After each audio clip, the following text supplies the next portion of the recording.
All right, guys, welcome back. It's me, Daniel, with VintageMagic.com, and another box today. Just another box. This is from Beckett. Another box from the order that took, how long did this one take? I don't remember, honestly. Oh, this one was almost 2 years. Almost 2 years. They were relatively correct on the timing. This was a 60-day submission. And I've done a lot of these videos. You can check the playlist. Oh my gosh, what the hell. I've done a lot of these videos now. This is like the second to last box, I believe, and then we're done with these for a while. Until my next order. Next order, how long was that? July 24th. Wow. July 24th. 2020. All right, guys, enjoy the video. We're going to break this thing open. And I'm going to do a little bit closer this time versus far away so you guys can get more of a peek at the cards. All right, hold on. Vintage Magic. Game, collect, invest. For more information about our consulting and professional services, visit vintagemagic.com.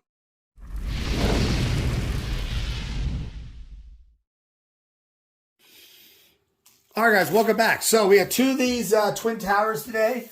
We're going to go through just kind of what we have here in this particular box. But I want to kind of actually have a topic for today's video because I got off phone with some clients and stuff and brought up a topic that I've been kind of wanted to talk about over the years. So it's kind of an interesting one. It's about, do artists, vendors, whatever, do they actually really appreciate your business in this industry?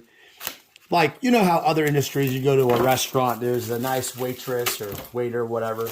You go to, you grab a drink or someone, a bartender, someone that you enjoy. They appreciate your business, I think, right? Or let's say there's the real estate agent that you keep giving referrals back to. And that real estate agent, you know, appreciates your business and talks about, you know, like just really thanks you for that business. But do Magic the Gathering collectors or collectors, players, artists, vendors, whatever, right? Do they appreciate your business actually? And I bring this topic up because it's actually a very complex topic, because you would think the answer is yes, of course. The artists, the vendors, they all appreciate your business, especially artists, right? Because artists are, you know, they make a living solely off the prints, the artist proofs, the cards, or whatever they, you know, alters. And there's a massive appreciation for their art. And they're really thankful with that. Obviously, I'm not talking about the bad apples, okay? The bad apple players, where they're just, you know, people that are being, I guess, treat the artist poorly, or they treat people poorly, you know, type of thing. I'm not saying that. I guess what I'm referring to is just the general people, the people that are interested in investing, putting their money, hard-earned money, into Magic the Gathering collectibles, cards, altars, whatever. And I'm going to break it down. So I think with, like, the artists, okay, start with the artist side. I think it's really important to actually understand that over the years just being around artists and stuff, they've been kind of, you know, like they were given a lot of promises back in the day with Wizards. And one of the promises was they got $50 in stock, $50 in for the artwork itself, creating the artwork, and then they were given royalties, and these royalties were something that was important for the artists, because I mean, some of these artists made almost, I think, over $1 million, because every card that was printed was given a royalty towards that artist and their continuous money. And I think that was kind of something that was negotiated in the early days of Magic. And then obviously over the years, they've eliminated that royalty program.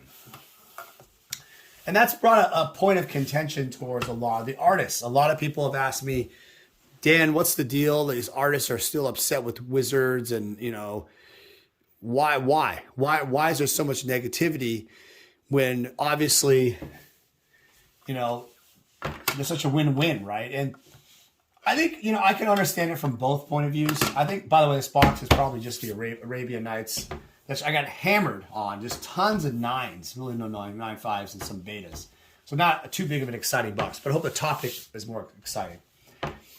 I'm just organizing about 9.5s and 9s and stuff like that. So, but the royalty thing was a big thing. It affected the artist's perception of kind of Wizards itself. And I think over the years, it became such a big topic that some of the artists, obviously feel, really just upset with Wizards itself. Just kind of really felt like, that Wizards screw them over. And by the way, I want to show you how this is so sad. Like these cards are pack fresh. I don't know if you could tell. There's no chipping at all. And I got a quad 9. These are absolutely pack fresh cards. I've lost with words. Look at this. Oh my God. So took almost 2 years, year, 7 months, whatever. Not one chip on the, only thing I can find is that little minuscule, nothing. I don't know. I've graded so many cards, guys. I mean, okay, that little thing there, that's so minor. How could that be a 9 anyway? Well, yeah, 9.5 centering. Anyway, okay, continue on. All right, focus, Daniel, focus. But, if you were given, an opportunity to do a business and start a startup company like Wizards of the Coast, and, I can understand the artist's point of view. And so they eventually eliminated those contracts of royalties, and then they started doing more of what they do have today. Wizards owns the complete rights. There's no royalties. They do pay more. I think it's like anywhere from 1,000 to 1,500 for a painting. Planeswalkers are obviously a lot more, probably double that maybe. And then you get a bunch of artist proofs and stuff like that. They've done that, so that's cool.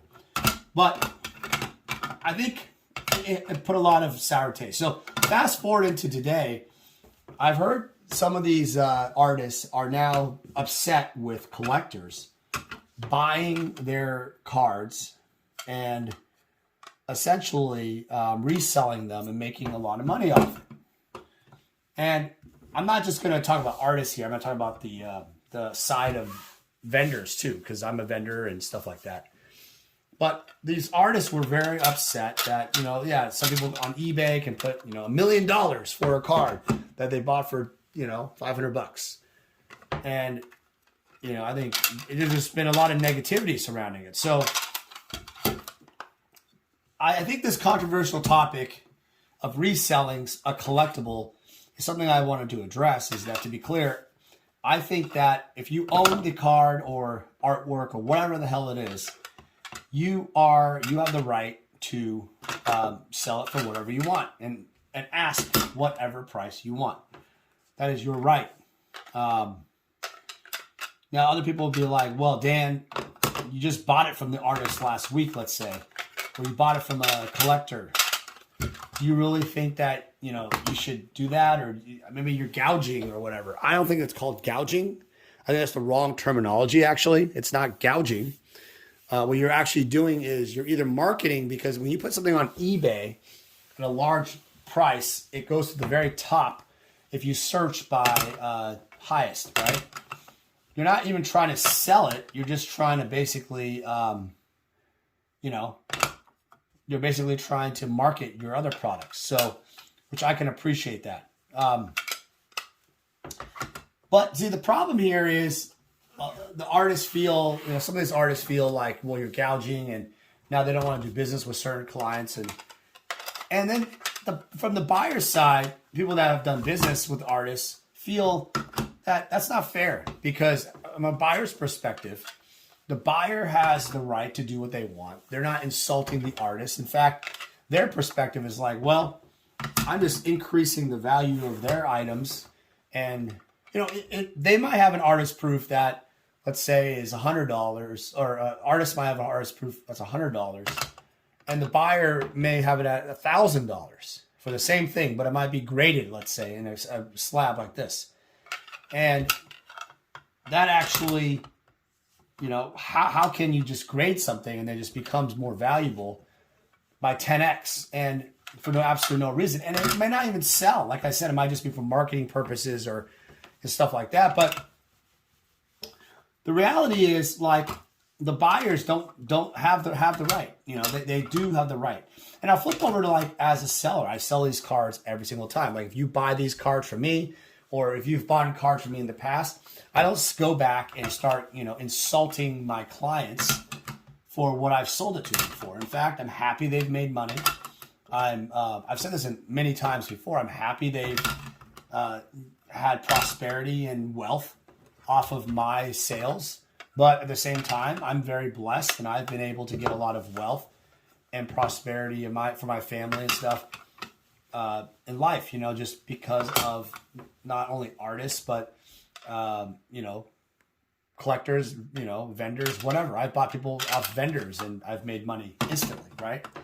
And so that is the nature of the business, right? There is there's nothing else to be said, but that's how collectibles and business works. The common business rule is that you buy something, buy a product like this, a Mirror Universe, BGS 9, right? Whatever, Quad 9. And you essentially are reselling it and you make a profit. So let's say it's probably $1,000. I don't know, sell it for $1,500. And I made $500. I took the time to market it, put it on my eBay store, whatever way I found a way to sell it, right? I should get the profit for it, and I then pay my taxes or whatever associated with that. So I'm just trying to explain, like, there's nothing wrong with that.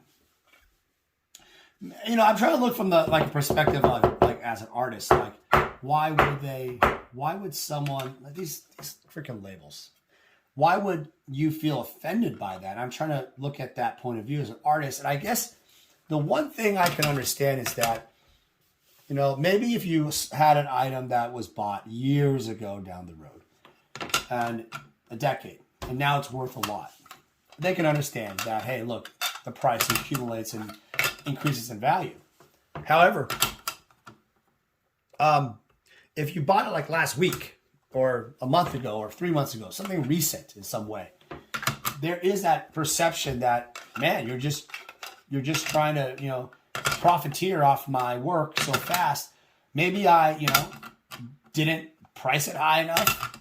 Maybe I didn't do the right thing, but it just produces an image thing. But again, my view is very in the stance of the collector or the buyer who bought the cards. If you bought something, then that's the price, and you're going to make money off it. That's great. Like, for example, I just bought a collection for $200,000. If I make $400,000 of that, or I make $200,000 or something, or $100,000 or $500,000, I don't know. I mean, whatever, right? Does the person that sold it to me feel upset? No, absolutely not. They should feel, I've sold to so many different people. In fact, there's people actually have come back to me and wanted to refer or sell more stuff to me. Because they, like, in the flip side, also consigners. I've had people consign with me for a long time and the prices have gone up, but they've sold stuff for much cheaper. Do they come back to me and be like, dude, I feel like you should have known the market 5 years later and it's your fault and blah, blah, blah, blah, blah. I'm like, okay. It's not. I haven't had one consigner ever come back to me and say that. Not one. And so that brings up the whole point, is that it's a snapshot in time. If you are an artist or a vendor, right, and you feel upset, because there are vendors that get actually bitter. That's the word, freaking bitter, like freaking, I don't know, bitter toast. I don't know, that's not right. Whatever, sour grapes about the fact that, oh, I sold that to you years ago, and yeah, I'm going to be marking my prices up now because, yeah, you always make money. Fine, mark it up. Absolutely freaking mark it up. Seriously, mark it up. And the thing is, if I end up buying it from you, don't cry and that it went up, because I have bought from people who have actually said similar things at shows, at Grand Prix, Magic Fest, whatever. And I would say that I've said, hey, mark it up, and I still buy the cards from them. And then I may still make money off it. And I find it to be really crazy. Like, people are so upset still, even then. So I think the moral of this whole conversation is that you have to have like as an artist or as a vendor, talk about them first. You have to understand that whatever you sell in collectibles will probably always go up in some way at a certain time period. Maybe it'll take 10 years, maybe it'll take 1 week, right? You don't really know. Sometimes I sell things and they're quicker, in price, not a wholesale, but in a way where there's margin to be made for another guy who flips the cards. People that are more brokers, right? Does that mean that I'm upset because of the fact that they went off and made money off it so quick? All right, hold on, guys. I'm going to open another box. We might as well do it and continue this topic. It's a great topic. Hold on. All right, guys, this is the second box. Sorry about that. So, back to what I was saying. The bottom line is, if you are selling items that are collectibles in nature, they're going to rise. And a lot of people get upset over the fact they may have sold it for too little, yet they made a deal with someone. They felt maybe they got taken advantage of, maybe it was a bad time in their life and they needed to sell. This happens a lot with either artists, collectors, players, whatever, right? They overextend in other parts of their life, and they don't really understand how to budget their money. Thus, they have to sell their Magic cards. And so this happens quite often in life. Like, let's say you have, it's called the pawning business, right? You have to pawn off your jewelry or pawn off, like electronics, stuff like that, because of the fact that you overextended yourself and you allowed yourself to get to a point where I have to now sell either things that are not personal, but possibly, sadly, personal items. So, collectibles is a personal business. Like with artists, when they create work, they're making something that they, had to paint, had to invest their time in. It's a personal work. It's a feeling, right? And so the moment you start not appreciating, I guess when you start like going to the point where, hey, I'm gonna commoditize this thing, and I'm gonna sell them as just commodities, rather than treating them as, hey, like these are something that should be collected and appreciated by the end user. Which also brings the conversation, like, are the collectibles that are sold, let's say cards for their decks as gaming, graded cards for collectibles, is the problem really just the investors? Because what I'm realizing is that artists and certain vendors even don't appreciate investors. Investors tend to be the people that will do large buyouts, the large sums of orders, get a different cost basis, lower cost basis, but will spend a lot of money. And is that wrong for you to be an investor? And I have to say no. The answer is definitely no. Obviously, I'm an investor of things. But no. If you are investing in something and your sole interest is to resell, right? Not to collect at all. There's nothing wrong with you. There's nothing wrong for you to do that. Investing in land or investing in other assets has been going on since the day of time. By the way, the last box was totally terrible. I think I got like 7 or 8 9.5s out of 120 something cards plus. It was pretty bad. They're all packed fresh, so I can tell this is these orders were ones of pretty dismal results. I think this one might be a little bit better. Fastball 9.5, but I will say, and these are all like basics too. There's very little 10 subgrades. I will say that there's a lot of people who feel that investors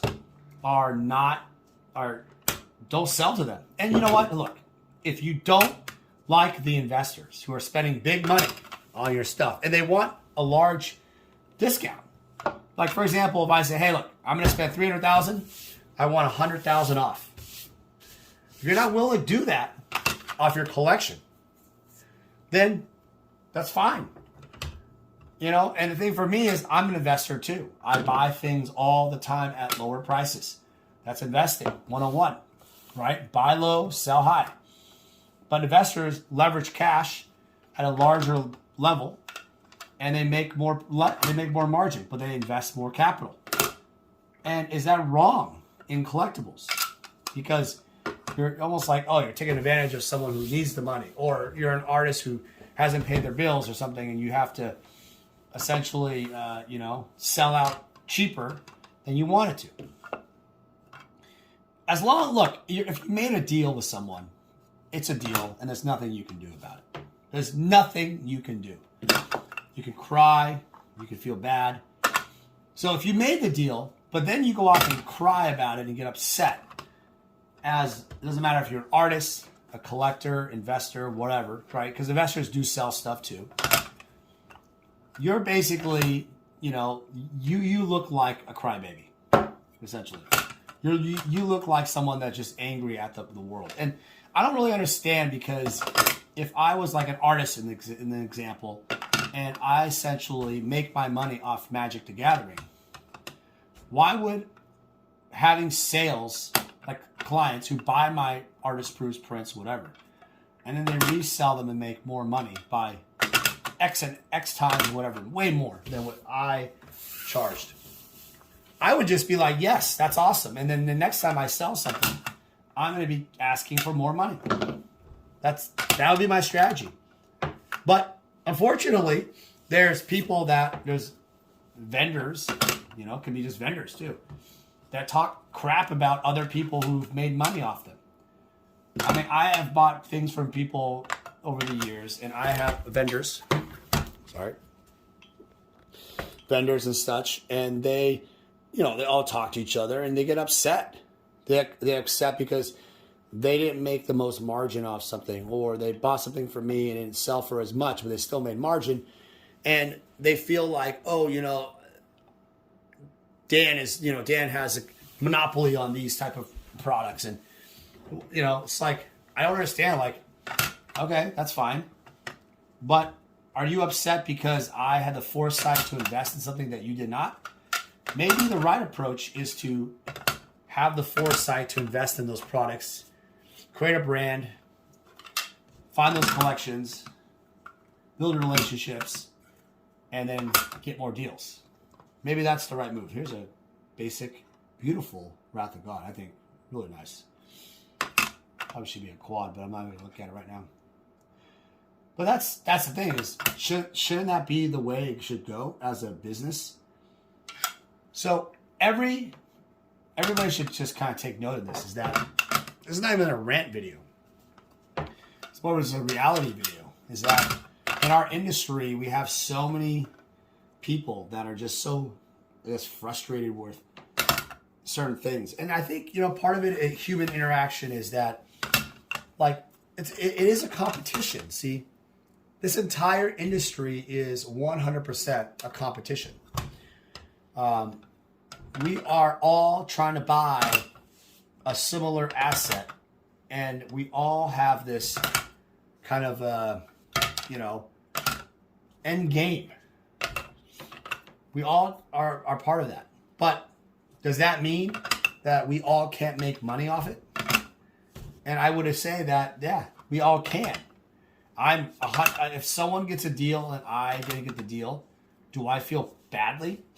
No. I mean, first off, they may have known that person longer. They may have gone to that person first. Maybe I didn't have the capital to buy the deal, right? Maybe that person, dug deeper in their relationship pool to actually make it happen. Does that make me a bad salesperson or a bad business person? No, it just makes me that person,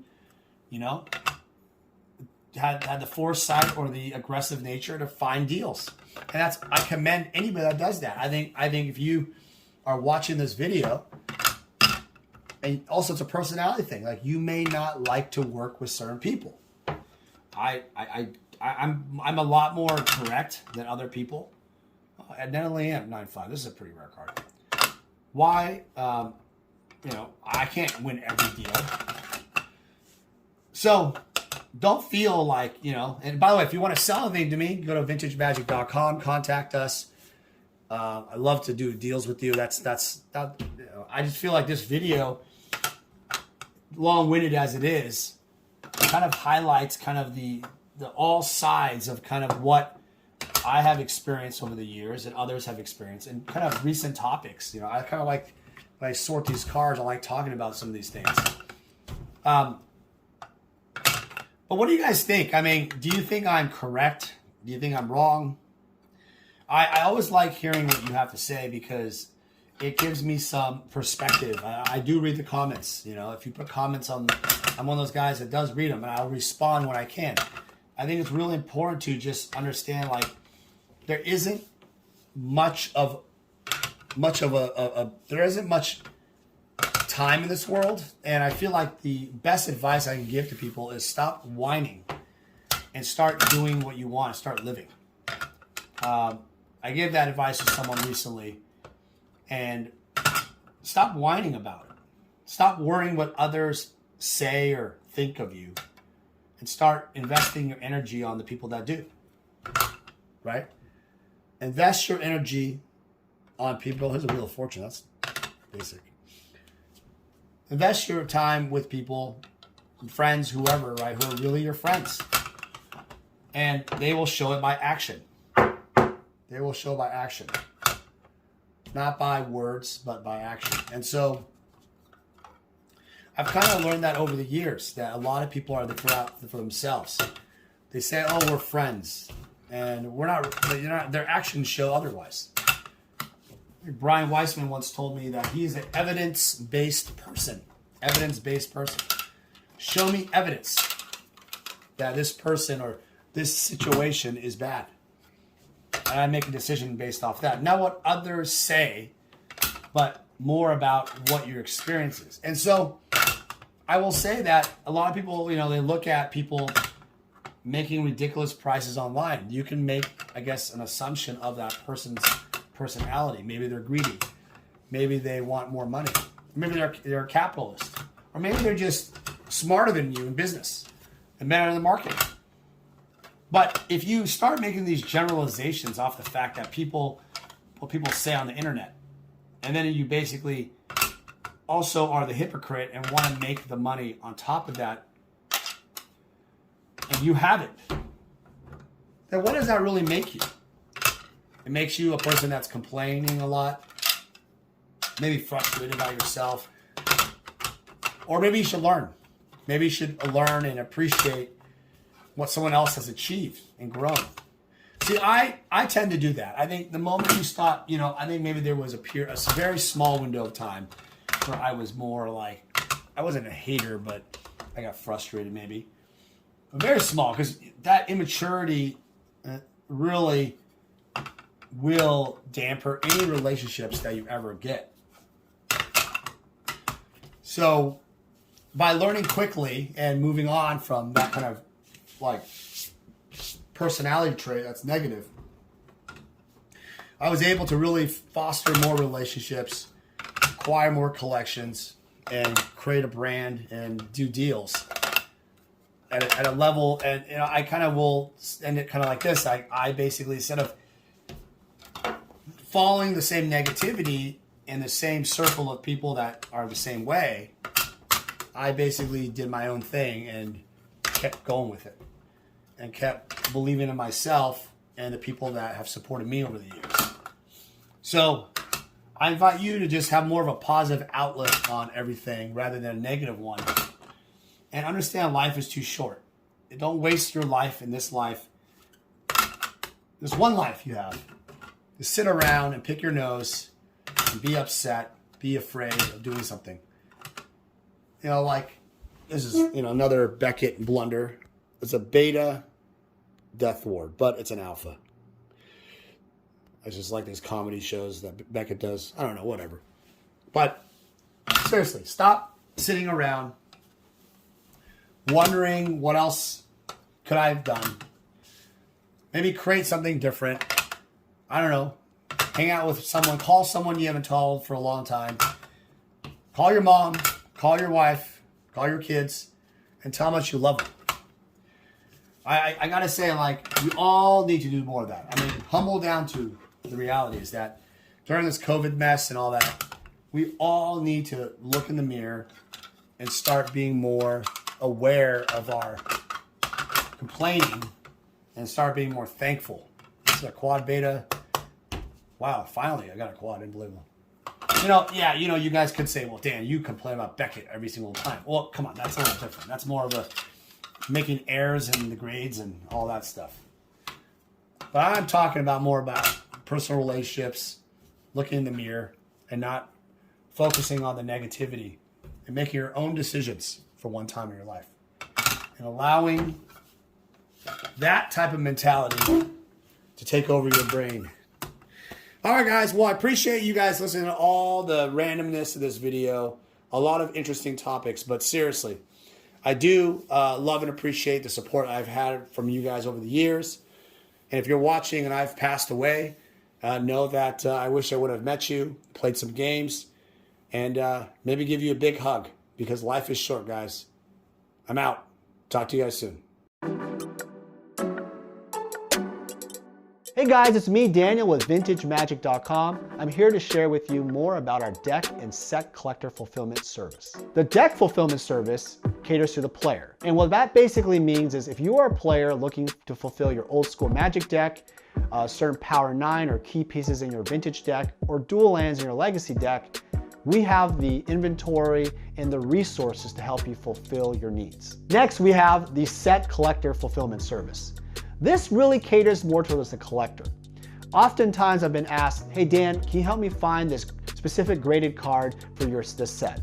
Or Dan, can you find me these 20 cards left in my beta set? It doesn't matter what you're looking for, even if it's like every single Sarah Angel possible out there, I can help you out. My resources and extensive network in Magic the Gathering, I was able to help thousands of clients all over the world fulfill their needs. I've made it my mission at VintageMagic.com to be your one-stop shop for all your collector needs. For any significant item or collection, we're able to travel anywhere in the world to meet you. The reason why my clients love this service is because it saves you time. What happens is collectors and players often search all over online or at vendors and they never find exactly what they're looking for. By going to us, we are the only one-stop shop who can help you with your needs. Using our service gets you exactly what you want and saves you time and money. Vintage Magic. Game, collect, invest. For more information about our consulting and professional services, visit vintagemagic.com.